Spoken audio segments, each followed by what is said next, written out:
So yo, what's up mga kapar? Welcome back to our vlog mga kapar. So dahil Thursday ngayon mga kapar at day off natin, so papabugbog tayo dito sa ating gym mga kapar. So ngayon upper full workout tayo mga kapar. So dito nga mga kapar, tinira ko na dito yung aking bicep mga kapar. So nag-dumbbell curl na tayo dyan mga kapar. So kumuha ako dito ng 20 reps tsaka 3 sets mga kapar. Ayan, kung napapansin nyo yan mga kapar, yung ginamit ko na dumbbells, mabigat po talaga yan mga kapar. So nag-alternate dumbbell curl po tayo dyan mga kapar. Ang una nating program para sa ating full workout upper body mga kapar.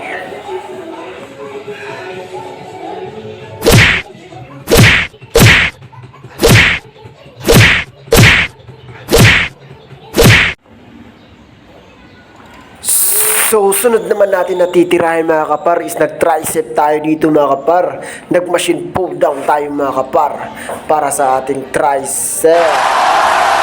Yan. So, dito naman mga kapar, kumuha ako dito ng mga 15 reps tsaka 3 sets mga kapar. Yan. Kung napapansin nyo yan mga kapar, kumbaga nag-heavyweight ako dyan mga kapar. Hindi lang makita natin yung plates natin dyan. So dito naman mga kapar is same process pa rin tayo mga kapar, pero iba naman yung ginamit natin, which is ang rope naman mga kapar. So ganun pa rin yung kinuha natin mga kapar. Finalo up ko lang to kasi mas prepared ako sa ganito mga kapar. Kumbaga pag nag-lightweight na ako mga kapar, yun yung ginagamit ko mga kapar.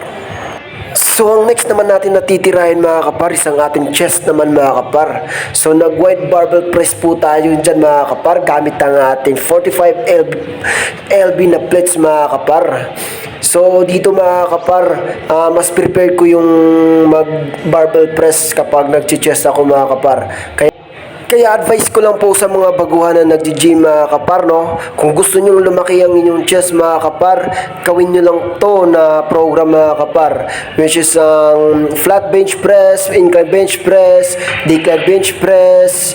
Ayan mga kapar, napaka-epektibo po yan na program mga kapar. Ito naman mga kapar, no, is finalop natin yung ating dumbbell press mga kapar para sa ating chest mga kapar, para mas pump po yung kalalabasan natin na program or workout natin mga kapar.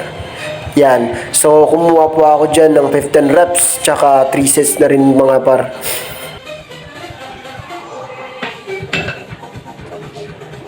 Siyempre, di magiging kompleto ang ating chest workout mga kapar kung hindi tayo makakapag machine flies para sa ating inner chest.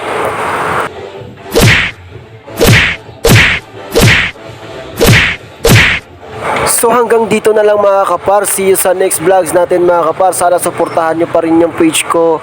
Mag-follow, mag-share, mag-comment, mag-react. Thank you guys. Thank you mga kapar.